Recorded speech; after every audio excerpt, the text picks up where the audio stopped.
Engkaulah sumber pengharapan kami.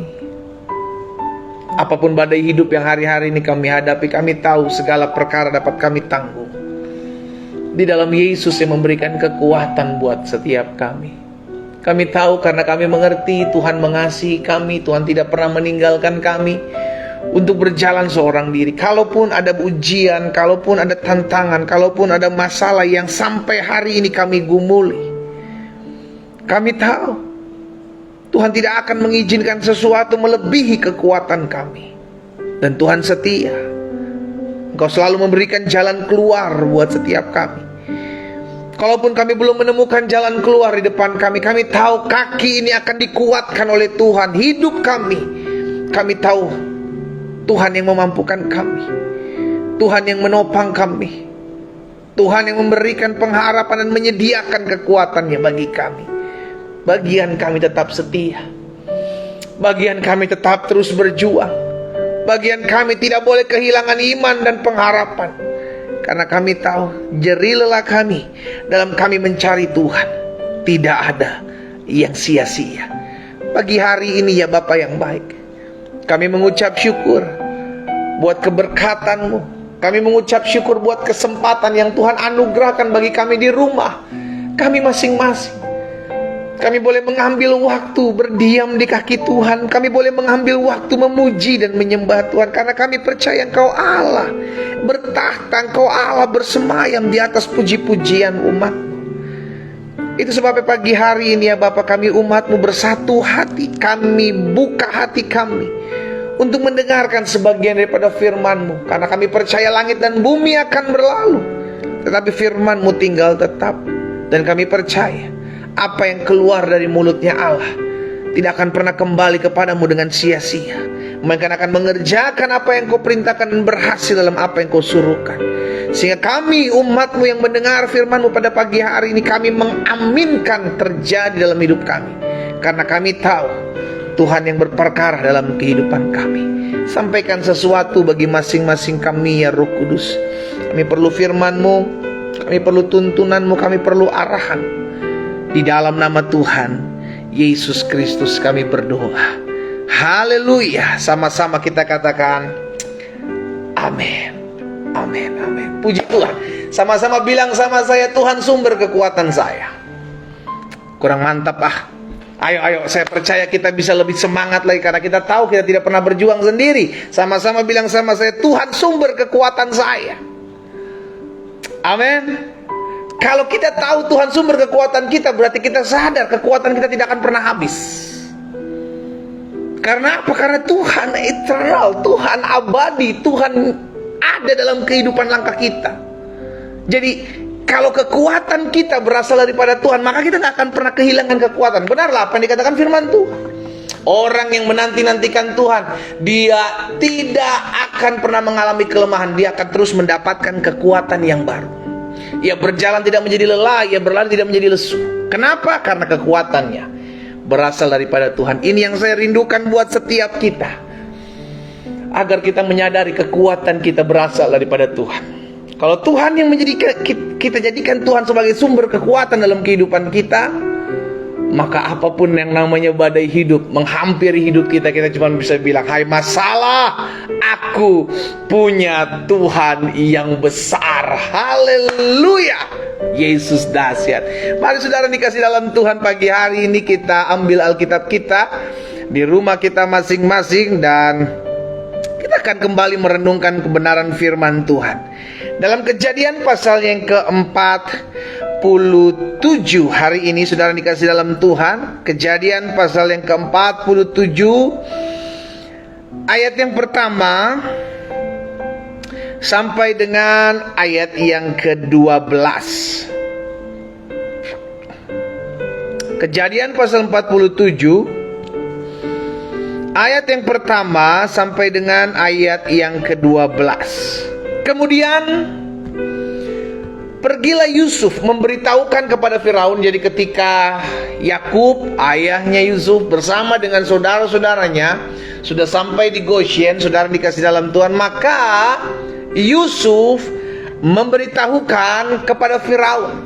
Saudara, Yusuf ini tahu diri gitu kan. Tahu diri dia. Sekalipun Firaun udah bilang segala sesuatunya yang bergerak di Mesir harus dengan seizinmu. Firaun bilang ke Yusuf seperti itu. Yusuf dapat otoritas. Yusuf dapat perintah dari Firaun. Tapi Yusuf tahu diri. Ketika saudara-saudaranya datang dari Mesir, saudara-saudara datang dari Kanaan, Yusuf report, Yusuf lapor, Firaun, keluargaku sudah datang dari Kanaan dan sekarang tinggal di Goshen. Sekalipun Yusuf diberikan mandat, sekalipun Yusuf diberikan kepercayaan, loh, antara Yusuf dengan Firaun, Firaun sendiri bilang, kelebihanku cumanlah takhta ini. Yusuf dan Firaun perbedaannya cuma tahta, semua perintahnya sama. Bisa diberikan kuasa, diberikan perintah, apapun yang kau kerjakan, kerjakan. Bahkan seluruh orang Mesir dibilang, apapun yang kau perbuat, lapor Yusuf. Seperti itu, saudara. Tapi Yusuf tahu diri. Di ayat yang pertama bilang begini, kemudian pergilah Yusuf memberitahukan kepada Firaun. Laporan. Nggak semena-mena, nggak sesuka-sukanya gitu loh. Sekalipun dipercayakan segala sesuatu sama Firaun, dia tetap kasih tahu. Oh ya, saya bukan pemilik Mesir. Saya mesti kasih tahu kepada Firaun bahwa keluarga besar saya sudah datang. Sehingga akhirnya Firaun juga mengetahui bahwa ada orang-orang Kanaan yang datang tinggal di Mesir. Ayahku dan saudara-saudaraku beserta kambing dombanya, lembu sapinya, segala miliknya telah datang dari tanah Kanaan. Dan sekarang mereka ada di tanah Goshen. Dari antara saudara-saudaranya itu dibawanya 5 orang menghadap Firaun. Firaun bertanya kepada saudara-saudaranya Yusuf, apa pekerjaanmu? Jawab mereka kepada Firaun, hamba-hambamu ini gembala domba, baik kami maupun nenek moyang kami. Lagi kata mereka kepada Firaun, kami datang untuk tinggal di negeri ini sebagai orang asing. Sebab tidak ada lagi padang rumput untuk kumpulan ternak hamba-hambamu ini, karena hebat kelaparan itu di tanah Kanaan. Maka sekarang izinkanlah hamba-hambamu ini menetap tanah Goshen. Baik Yusuf maupun saudara-saudaranya Yusuf tahu diri. Tahu diri. Sekalipun saudara-saudaranya Yusuf tahu siapa Yusuf, siapa dia ada di sana, apa yang menjadi tugasnya Yusuf, dia tahu. Tapi kulunun gitu loh, permisi. Kenapa? Karena ada Firaun di sana. Iya kan? Kami numpang ya, kami tinggal di Goshen. Kami sebagai gembala-gembala, karena di tempat di mana kami tinggal sudah tidak ada lagi rumput hijau. Kami tinggallah di Goshen untuk apa? Untuk memberi makan ternak-ternak kami. Gitu. Lalu ayat 5. Lalu berkatalah Firaun kepada Yusuf, ayahmu dan saudara-saudaramu telah datang kepadamu. Ayat 6 perhatikan. Tanah Mesir ini terbuka untukmu. Tunjukkanlah kepada ayahmu dan kepada saudara-saudaramu tempat menetap di tempat yang terbaik dari negeri ini. Biarlah mereka diam di tanah Goshen. Dan jika engkau tahu di antara mereka orang-orang yang tangkas, tempatkanlah mereka menjadi pengawas ternak. Lihat sedang dikasih dalam Tuhan Firaun. Bilang sama Yusuf, tempatkan mereka di tanah yang terbaik dari negeri ini. Saudara dikasih dalam Tuhan, dimanapun saudara tempatkan, selama engkau sadar engkau disertai Tuhan, maka engkau tahu tempat itu akan menjadi tempat yang diberkati. Asal kita tahu kita disertai Tuhan. Bukan soal ditempatkan gimana kita berada, tapi ini soal siapa yang berjalan bersama-sama dengan saya. Sekalipun Kanaan pada saat itu mengalami kelaparan, bukan cuma Kanaan, seluruh dunia Alkitab mencatat mengalami kelaparan. Tetapi Tuhan menyiapkan segala sesuatunya untuk mempersiapkan orang-orang pilihannya Tuhan, umat-umat yang beribadah kepada Tuhan, umat-umat yang takut akan Tuhan, untuk mengalami berkat-berkat Tuhan sekalipun di tengah-tengah masa kelaparan. Sekalipun mereka ada di tanah Mesir, saudara dikasih dalam Tuhan. Firaun bilang begini, ayahmu kepada saudara-saudaramu tempat menetap, tunjukkanlah kepada mereka tempat menetap di tempat yang terbaik di negeri ini. Ayat 7. Yusuf membawa juga Yakub ayahnya menghadap Firaun, lalu Yakub memohon berkat bagi Firaun. Kemudian bertanyalah Firaun kepada Yusuf, "Sudah berapa tahun umurmu?" Jawab Yakub kepada Firaun, "Tahun-tahun pengembaraanku sebagai orang asing berjumlah 130 tahun. Tahun-tahun hidupku itu sedikit saja dan buruk adanya, tidak mencapai umur nenek moyangku, yakni jumlah tahun mereka mengembara sebagai orang asing." Lalu Yakub memohonkan berkat bagi Firaun. Sesudah itu keluarlah ia dari depan Firaun. Ayat 11, perhatikan lagi. Yusuf menunjukkan kepada ayahnya dan saudara-saudaranya tempat untuk menetap dan memberikan kepada mereka tanah milik di tanah Mesir. Lihat, di tempat di mana mereka sebagai orang asing, mereka tetap dapatkan apa yang menjadi berkat Tuhan. Di tempat Yusuf menunjukkan kepada ayahnya dan saudara-saudaranya tempat untuk menetap dan memberikan kepada mereka tanah milik tanah Mesir. Di tempat yang apa, saudara? Di tempat yang terbaik. Tuhan kalau udah memberkati, nggak setengah-setengah. Tuhan kalau udah memberkati, nggak setengah-setengah. Di tempat yang terbaik di negeri itu, di tanah Rameses, seperti yang diperintahkan Firaun. Dan Yusuf memelihara anak ayahnya, saudara-saudaranya, seisi rumah ayahnya dengan makanan menurut jumlah anak-anak mereka. Di ayat yang ke-6 dan ayat yang ke-11 saya mau kita garis bawahi. Dan saya ada dalam sebuah kesimpulan bahwa berkat Tuhan tidak melihat tempat. Ya kan? Ini yang mesti kita ingat, saudara. Berkat Tuhan tidak melihat tempat. Tapi ada syaratnya. Ini akan saya bagikan buat setiap kita pagi hari ini. Karena kalau Tuhan sudah memberkati, firman Tuhan bilang begini, apa yang diberkati Tuhan akan tetap diberkati. Engkau orang-orang yang hidup mengandalkan Tuhan, engkau orang-orang yang hidup menaruh pengharapan kepada Tuhan, engkau akan lihat pemeliharaan Tuhan sekalipun kau mengalami masa-masa sukar. Sekalipun kau mengalami tantangan, engkau mengalami pembentukan, tapi kalau engkau mau berserah kepada Tuhan, Tuhan akan pelihara. Bahkan dari Kanaan yang mereka berpikir kita akan mati kelaparan semua nih, nyatanya enggak. Itu janji Tuhan kepada Yakub dan keturunannya. Bahkan ketika Yakub akan keluar dari Kanaan, Yakub memohonkan berkat Tuhan. Tuhan bilang sama Yakub, "Pergilah ke Mesir. Aku akan memberkati engkau di sana." Saudara dikasih dalam Tuhan, berkat Tuhan tidak melihat tempat. Dimanapun saudara ditempatkan Tuhan, ingat, di tempat itu pun engkau akan tetap diberkati. Jadi saya pelajari begini, saudara, yang sering kali menghalangi berkat Tuhan itu bukan tempat. Kenapa? Karena orang-orang Kanaan ini, anak-anak Tuhan, umat pilihan Tuhan ini keluar dari Kanaan menuju ke Mesir, mereka pun tetap diberkati di sana. Berarti tempat bukan halangan untuk menutup berkat Tuhan. Itu yang pertama. Ada banyak orang bilang, "Waduh, tempat ini susah, pendeta. Tempat ini kering, tempat ini sial." Nggak ada namanya tempat itu kalau anak-anak Tuhan berusaha, anak-anak Tuhan bekerja di sana, anak-anak Tuhan melakukan apapun, tempat itu menjadi tempat yang diberkati. Nggak ada tuh hitung-hitungan, "Waduh, ini kalau hitung-hitungan ini angkanya nih sial nih, nomor rumahnya sial nih, aduh nih kalau usaha ini katanya usahanya selalu gagal." Kita percaya hidup kita tidak ditentukan oleh tempat.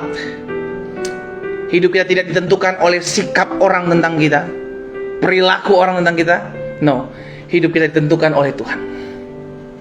Jadi tempat di mana saudara ada tidak bisa menghalangi berkat Tuhan. Bahkan rencana-rencana jahat orang itu tidak bisa menghalangi berkat Tuhan dalam hidupmu. Siapa Firaun? Orang yang tidak mengenal Tuhan.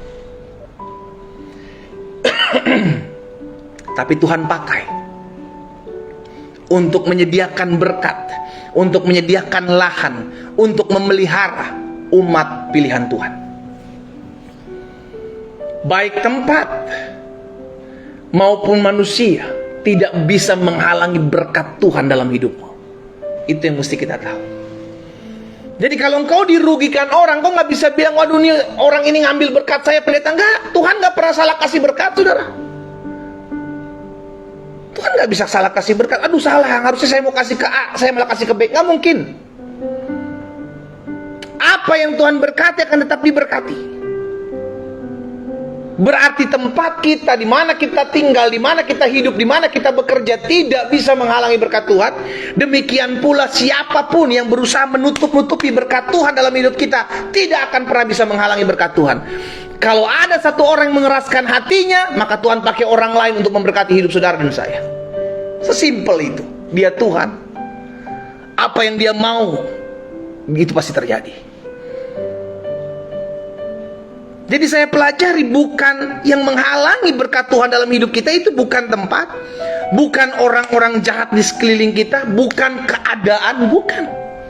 Lalu apa yang menghalangi berkat Tuhan dalam hidup kita? Yang pertama, yang menghalangi berkat Tuhan dalam hidup kita adalah karaktermu, sikap hatimu, perilakumu, mentalitasmu.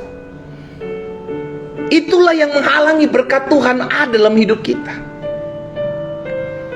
Kerinduan Tuhan melihat anak-anaknya diberkati. Kerinduan Tuhan melihat anak-anaknya dipromosikan. Kerinduan Tuhan melihat anak-anaknya diangkat oleh Dia.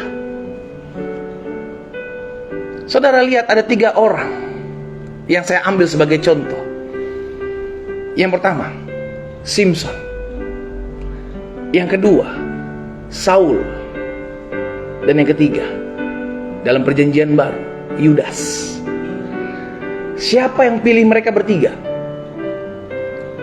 Siapa saudara? Bukan kepala RT, bukan kepala RW, bukan gubernur. Yang pilih mereka bertiga Tuhan langsung. Saul dipilih oleh Tuhan menjadi raja pertama bagi bangsa Israel. Tuhan yang tentukan langsung, Tuhan yang pilih. Simson, dari masa dia di kandungan ibunya, Tuhan bilang dia sudah menjadi nazir Allah. Yang ketiga dalam perjanjian baru, siapa saudara? Yudas. Siapa yang pilih Yudas? Yesus. 3-3 ini dipilih oleh Tuhan. Tapi 3-3-nya mati mengenaskan. Lalu jadi pertanyaan, apakah Tuhan salah pilih? Tuhan tidak pernah salah pilih. Tuhan tidak pernah salah memberikan berkat dalam hidup saudara dan saya. Lalu kenapa mereka bisa bertiga ini bisa gagal? Sederhana, karena karakter, karena mentalitasnya. Urapan seseorang, karisma seseorang bisa membuat orang tersebut naik. Itu pemberian dari Tuhan. Urapan diberikan oleh Tuhan. Tapi yang membuat orang itu tetap ada di atas adalah karakter. Saul ketika diangkat oleh Tuhan, karakter tidak menunjang, hancur. Simson ketika dipilih oleh Tuhan, naik di atas untuk menjadi nazir Allah, menjadi hakimnya Tuhan bagi bangsa Israel. Tapi karena karakternya, dia hancur. Demikian pula Yudas. Tuhan memilih dia bukan cuma sebagai seorang murid, tapi sebagai bendahara. Tapi karena karakternya, maka dia hancur. Yang menghalangi berkat Tuhan, yang menghalangi pemakaian Tuhan dalam hidup kita, bukan orang lain, tapi karakter kita. Dan kau sebagai seorang istri, kau sebagai seorang suami, kau sebagai seorang muda, miliki karakter yang baik. Firman Tuhan yang akan membentuk karaktermu. Selalu saya bilang begini, terlalu mudahlah Tuhan memberkati hidup kita. Terlalu mudah, saudara. Kenapa bangsa Israel mesti 40 tahun dulu muter-muter di padang gurun? Sederhana, untuk menikmati berkat Tuhan di tanah yang penuh dengan limpah susu dan madunya, maka pembentukan itu mesti ada. Karakternya itu mesti disikat dan terbukti. Karakter mereka di padang gurun teruji. Siapa yang layak masuk tanah yang berlimpah susu dan madunya, siapa yang tidak layak dan harus mati di padang gurun.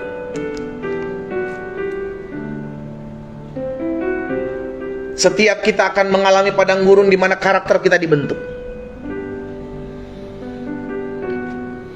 Yang menghalangi berkat Tuhan bukan tempat di mana engkau tinggal. Yang menghalangi berkat Tuhan bukan orang-orang jahat yang berusaha mengambil keuntungan dari hidupmu. No. Yang menghalangi berkat Tuhan adalah karakter kita, mentalitas kita, sikap kita. Itu yang seringkali menghalangi berkat Tuhan.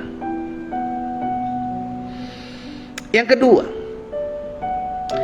yang seringkali menghalangi berkat Tuhan dalam kehidupan kita bukanlah tempat di mana kita tinggal, bukanlah rancangan-rancangan orang jahat di sekeliling kita yang berusaha mengambil keuntungan dalam hidup kita. Tapi yang seringkali menghalangi berkat Tuhan dalam kehidupan kita, yang pertama adalah karakter kita, mentalitas kita. Dan yang kedua, fokusnya hidup kita. Dalam kita mengiring Tuhan, apa fokus hidup kita? Apa yang kita kejar? Apakah dompetnya Tuhan, berkatnya Tuhan yang kau kejar? Atau kau cari perkenanannya Tuhan? Makanya Tuhan Yesus sudah ingatkan, carilah kerajaan Allah serta kebenarannya terlebih dahulu, maka semuanya akan ditambahkan kepadamu. Ada banyak dari kita bukan cari kerajaan Allahnya dulu, tapi yang ekornya dulu, yang tadi ini kata Tuhan Yesus. Yang semuanya akan ditambahkan kepadamu, itu yang kita kejar. Kebalik saudara. Ibarat kita beli kulkas, hadiah sendal jepit. Yang kita kejar sendal jepitnya, bukan kulkasnya. Iya kan? Lucu. Udah gak apa-apa, saya mau bayar buat kulkas, tapi saya mau ambil sendal jepitnya aja. Kulkasnya buat kamu aja. Jangan bonusnya yang kau kejar. Jangan bonus yang menjadi fokus kehidupanmu. Esensinya, nilainya apa? Sama-sama taruh tangan kanan kita di dada. Sama-sama bilang sama saya, yang saya mau kejar perkenanan Tuhan. Sama-sama bilang sama saya, yang saya kejar adalah perkenanan Tuhan. Amin. Perkenanan Tuhan kita cari. Berkat akan mengikuti. Tuhan gak akan pernah salah memberikan berkat, saudara. Tuhan gak akan pernah terlambat dalam menyediakan segala sesuatu. Wow, terlalu banyak kesaksian yang saya alami, bahkan yang saya dengar dari anak-anak Tuhan, bagaimana Tuhan buka jalan. Jangan sampai hidup dalam ketakutan, hidup dalam kekhawatiran, sehingga yang kita kejar adalah kebutuhan hidup. Tuhan tahu kok, Tuhan jamin, Tuhan yang pelihara hidup kita. Burung-burung di udara, kata Tuhan Yesus, aku kasih makan. Tuhan pelihara. Bunga bakung di ladang, aku dandani. Apalagi kamu, hai orang percaya. Iya kan? Makanya Tuhan Yesus sudah ingatkan, barang siapa khawatir, dia gak akan bisa melangkah. Barang sehasta saja, 45 cm aja gak bisa. Melangkah selangkah aja dia gak bisa. Kenapa? Karena hidupnya tinggal dalam kekhawatiran, hidupnya tinggal dalam kecemasan.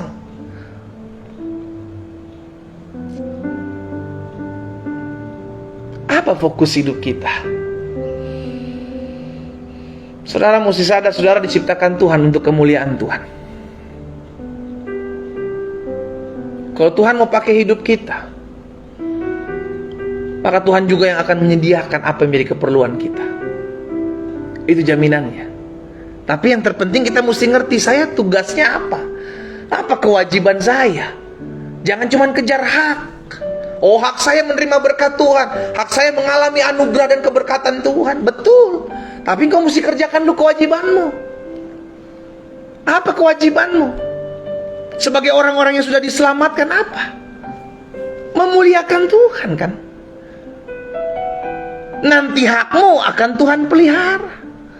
Nanti hakmu akan Tuhan berkati. Tapi kerjakan dulu apa yang menjadi kewajiban. Jadi yang kedua saya pelajari, yang sering kali menghalangi berkat Tuhan dalam kehidupan kita, yang pertama adalah karakter. Mentalitas kita. Karakter itu adalah kebiasaan-kebiasaan kita. kelemahan-kelemahan kita, keterbatasan-keterbatasan, kekurangan-kekurangan kita. Dan yang kedua, seringkali menghalangi berkat Tuhan dalam hidup kita adalah fokus hidup kita. Apa fokus hidup kita? Apa yang kita kejar? Apa yang kita cari? Yesus sudah kasih tahu, carilah kerajaan Allah serta kebenaran terlebih dahulu, maka semuanya akan ditambahkan kepadamu. Dan yang ketiga, apa yang seringkali menghalangi berkat Tuhan? Tempat bukanlah penghalang buat berkat Tuhan. Orang-orang jahat yang merancangkan yang jahat bukanlah penghalang buat berkat Tuhan. Tapi yang pertama yang menghalangi berkat Tuhan ada dalam kehidupan kita adalah karakter-karakter kita. Yang kedua, fokus hidup kita. Dan yang ketiga adalah dosa yang masih mengikat kita.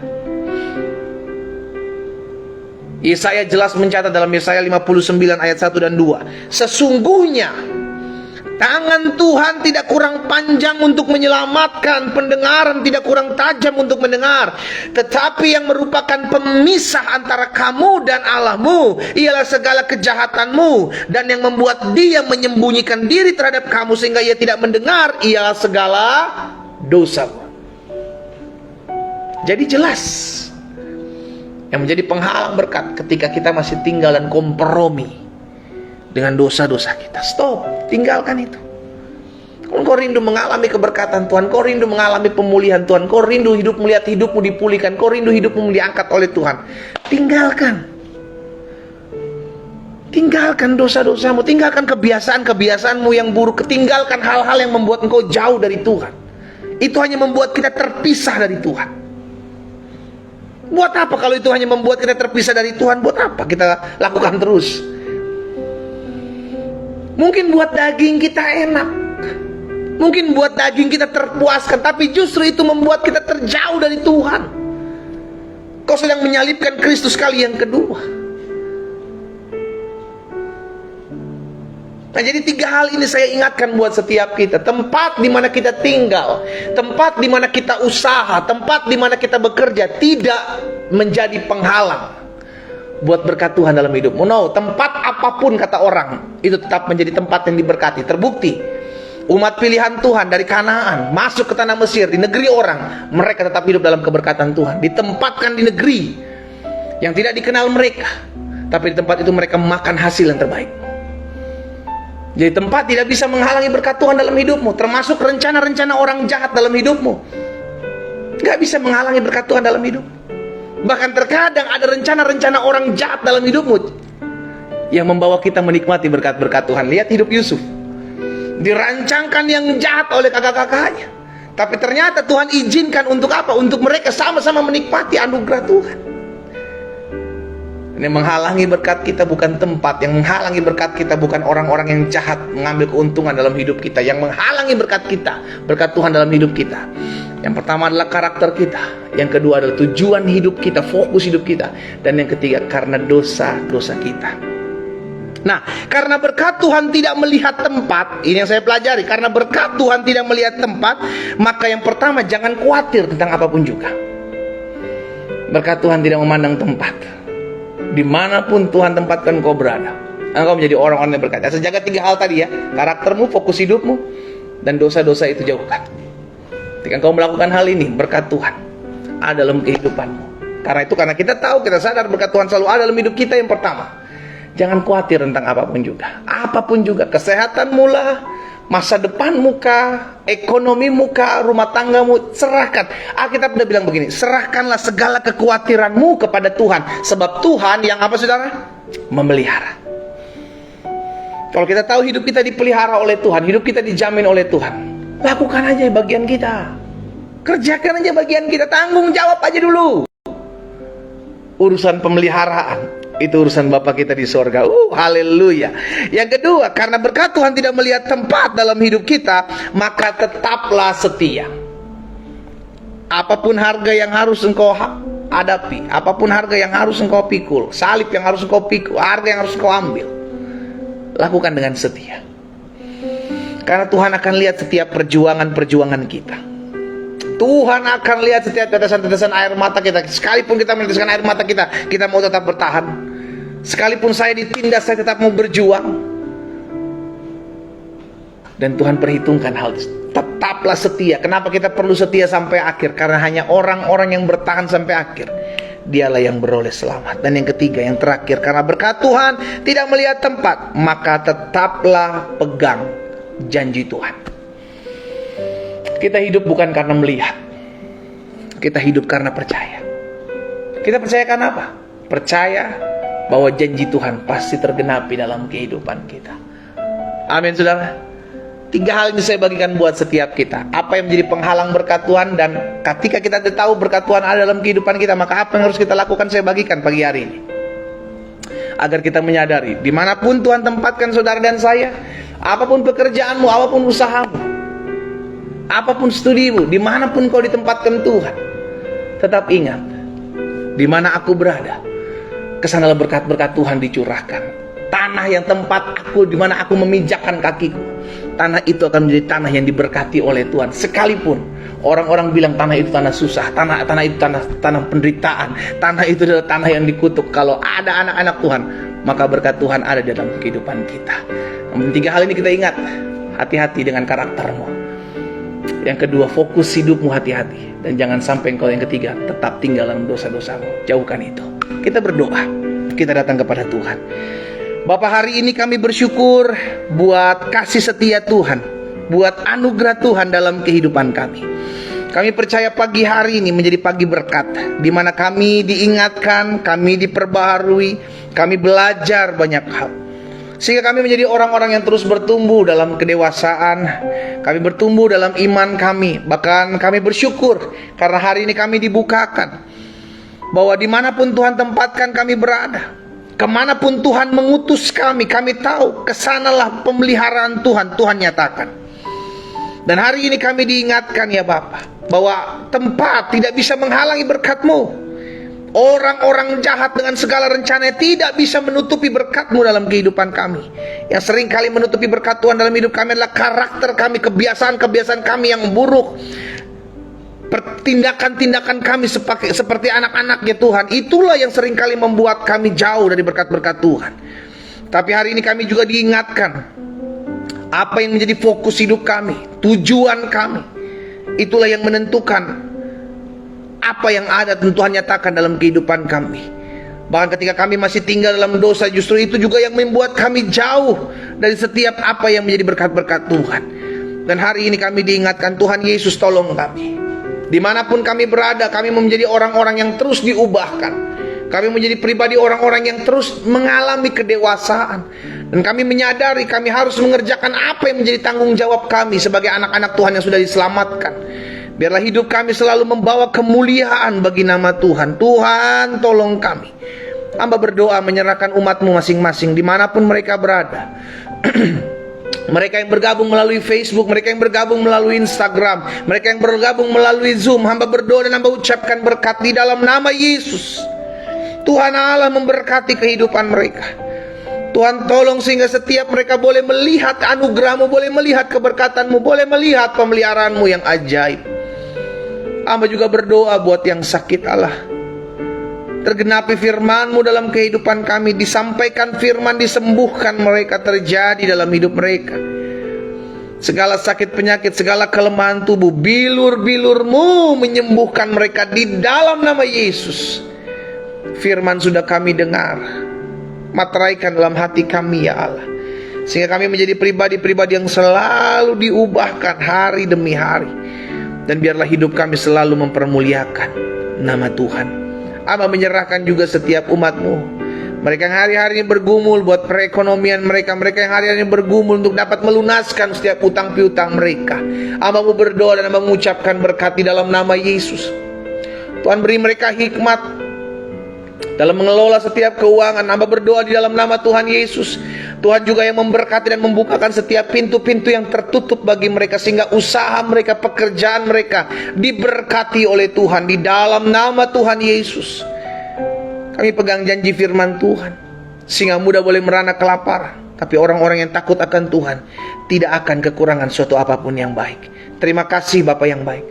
Pagi hari ini juga hamba berdoa buat setiap umat Tuhan yang menitipkan doa-doa mereka melalui kolom-kolom komentar pada saat live ini berlangsung. Hamba-Mu berdoa dan mengucapkan berkat di dalam nama Yesus. Biarlah Allah yang menjawab setiap doa-doa kami, karena kami tahu Tuhan Engkau mendengar setiap seru doa kami. Itu sebabnya kami juga percaya, dan dengan iman kami imankan, kami aminkan di dalam nama Yesus. Setiap apa yang menjadi pokok-pokok doa kami akan lihat satu persatu. Tuhan yang membukakan setiap pintu-pintu yang tertutup di dalam nama Yesus. Berkat-Mu ada atas setiap anak-anak Tuhan yang pagi hari ini beribadah, datang mencari wajah Tuhan. Kami tahu, kami pegang janji firman Tuhan, carilah kerajaan Allah serta kebenarannya terlebih dahulu, maka semuanya akan ditambahkan kepadamu. Bapak hamba menyerahkan juga umat-Mu satu persatu ke dalam tangan Tuhan. Berkati rumah tangga mereka ya Allah. Kalau hari-hari ini rumah tangga mereka sedang bergoncang, bahkan mungkin ada orang-orang yang sedang mereka doakan, mereka sedang konseling dalam rumah tangga mereka. Bapak hamba berdoa, kami bersatu hati mengucapkan berkat di dalam nama Yesus, sehingga rumah tangga dari anak-anak Tuhan tetap dipegang Tuhan. Istri-istri, suami-suami, mereka mengasihi satu dengan yang lain, saling mencintai, saling menghargai, diikat dalam tali kasih-Mu ya Tuhan. Diberikan kepada mereka roh takut akan Tuhan, tunduk dalam otoritas Allah, sehingga rumah tangga mereka menjadi berkat dimanapun mereka berada. Rumah tangga mereka dipelihara, ditolong, disertai Tuhan di dalam nama Yesus. Hamba berdoa ya Bapa, juga menyerahkan setiap orang-orang muda yang setiap hari datang kepada Tuhan, beribadah, bersekutu dengan Tuhan. Hamba berdoa menyerahkan setiap orang-orang muda ini ke dalam tangan Tuhan. Tuhanlah yang memberkati, sehingga setiap orang-orang muda yang mengandalkan Tuhan, takut akan Tuhan, bagi mereka ada masa depan yang gilang gemilang. Bagi mereka akan datang masa depan yang dahsyat, sebab Tuhan yang sudah merangkaikan masa depan mereka masuk dalam seluruh rencana Tuhan yang ajaib. Bapak terima kasih. Pagi hari ini juga kami berdoa, kalau ada orang-orang muda yang hari-hari ini berdoa untuk mendapatkan pasangan hidup, Tuhan hamba berdoa dalam nama Yesus, biarlah Allah yang membukakan tingkap-tingkap langit dalam hidup mereka, mempertemukan mereka dengan pasangan hidup yang berkenan kepada Tuhan, yang sesuai dengan isi hati Tuhan, mengasihi Tuhan Yesus, mencintai Tuhan Yesus, bahkan mengasihi, mencintai mereka di dalam nama Tuhan Yesus. Kalau ada di antara mereka yang hari-hari ini juga berdoa untuk mencari pekerjaan, hamba berdoa dalam nama Yesus, biarlah Tuhan tolong, sehingga setiap mereka boleh menemukan pekerjaan yang terbaik dengan perusahaan yang baik, di dalam penghasilan yang baik, di dalam nama Tuhan Yesus. Tuhan yang memelihara kehidupan anak-anak Tuhan, Tuhan yang jamin hari depan anak-anak Tuhan. Terpujilah Tuhan, terpujilah Tuhan. Terima kasih Bapa yang baik.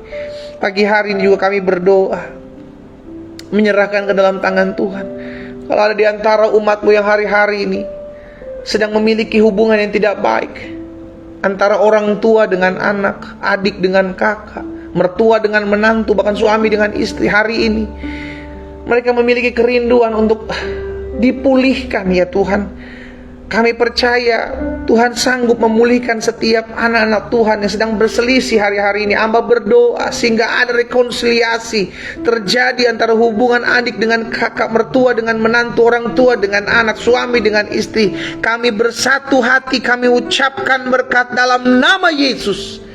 Tuhan ketuk, Tuhan jamah hati setiap mereka, sehingga mereka kembali dipulihkan, mereka mengalami berkat dan anugerah Tuhan Yesus yang sempurna. Terpujilah Tuhan, terpujilah Tuhan. Terima kasih Bapa yang baik. Pada akhirnya pagi hari ini kami juga teringat berdoa buat jiwa-jiwa yang masih jauh dari Tuhan. Kami sadar sebagai tanggung jawab kami diberikan mandat untuk pergi, jadikan semua bangsa murid Tuhan Yesus. Minimal kami berdoa buat jiwa-jiwa yang masih jauh daripada-Mu ya Tuhan. Kami memohonkan belas kasihan-Mu di dalam nama Yesus. Kalau ada jiwa-jiwa itu di antara keluarga kami yang masih belum mengenal Kristus, ataupun mereka yang sudah pergi meninggalkan-Mu ya Bapa, kami berdoa dan kami ucapkan berkat dalam nama Yesus. Tuhan ketuk, Tuhan jamah hati mereka, sehingga mereka kembali datang kepada Tuhan, memuji, memuliakan nama Tuhan, mengalami perjumpaan dengan Tuhan. Di dalam nama Yesus kami juga berdoa menaruhkan kota di mana kami tinggal. Tuhan, berkati kota di mana umat-Mu tinggal, umat-Mu beribadah. Di dalam nama Tuhan Yesus, sehingga kota di mana kami tinggal aman, kota di mana kami tinggal damai, kota di mana kami tinggal diberkati oleh Tuhan. Dan kami ucapkan berkat. Kalau ada kota-kota di tempat di mana kami anak-anak Tuhan beribadah mengalami kesulitan untuk beribadah, kami ucapkan berkat. Kota itu mengalami terobosan, kota itu mengalami lawatan Tuhan, kota itu pemimpin-pemimpin kota tersebut, pengambil-pengambil keputusan kota tersebut dijamah oleh Tuhan dalam nama Yesus. Terima kasih Bapa. Kami berdoa menyerahkan juga bangsa kami Indonesia dalam tangan Tuhan, Indonesia dalam pemeliharaan Tuhan, Indonesia perekonomian yang maju, bangkit, bertumbuh, diberkati Tuhan. Bahkan hasil-hasil bumi dari bangsa kami Indonesia diberkati oleh Tuhan. Pemimpin kami serahkan ke dalam tangan Tuhan, Bapak Presiden, Wakil Presiden, jajaran menteri yang ada. Kami berdoa buat Kapolri, kami berdoa buat Panglima TNI beserta jajaran mereka. Kami berdoa buat para gubernur, para bupati, para wali kota, bahkan setiap mereka yang duduk di kursi-kursi parlemen. Tuhan, kami ucapkan berkat dalam nama Yesus. Tuhan, beri mereka hati yang takut akan Tuhan, hati yang bertanggung jawab. Tuhan, memegang hati mereka, arahkan kemanapun Tuhan kehendaki. Pada akhirnya kami berdoa ya Bapa, berkat-Mu ada atas setiap mereka. Kami bersyukur buat hari ini. Kami memulai hari ini, bahkan kami memulai sepanjang minggu ini, kami ucapkan berkat. Hari ini menjadi hari berkat, hari kuasa, hari mujizat, hari di mana kami mengalami kuasa dan sukacita dari Tuhan. Bahkan sepanjang minggu ini kami melihat pertolongan Tuhan. Diberkatilah umat-Mu ya Tuhan, dan segala apa yang mereka kerjakan, di dalam berkat nama Bapa, Anak, dan Roh Kudus, di dalam nama Tuhan Yesus Kristus kami berdoa dan kami iman. Apa yang kami doakan sudah kami terima, sehingga tergenapi apa yang Tuhan Yesus katakan. Apapun juga yang kamu doakan dan kamu minta, percayalah bahwa kamu telah menerimanya, maka hal itu akan diberikan kepadamu. Di dalam nama Tuhan Yesus Kristus kami berdoa. Haleluya. Sama-sama kita katakan amin. Tuhan Yesus dahsyat. Saudara dikasih dalam Tuhan, Tuhan tetap akan memberkati hidupmu. Pastikan 3 hal ini kita jaga, agar kita tetap terus mengalami kasih karunia dan anugerah Tuhan dalam hidup kita. Doa saya menyertai saudara dikasih dalam Tuhan. Selamat beraktivitas, selamat pagi. Tuhan Yesus memberkati. Shalom.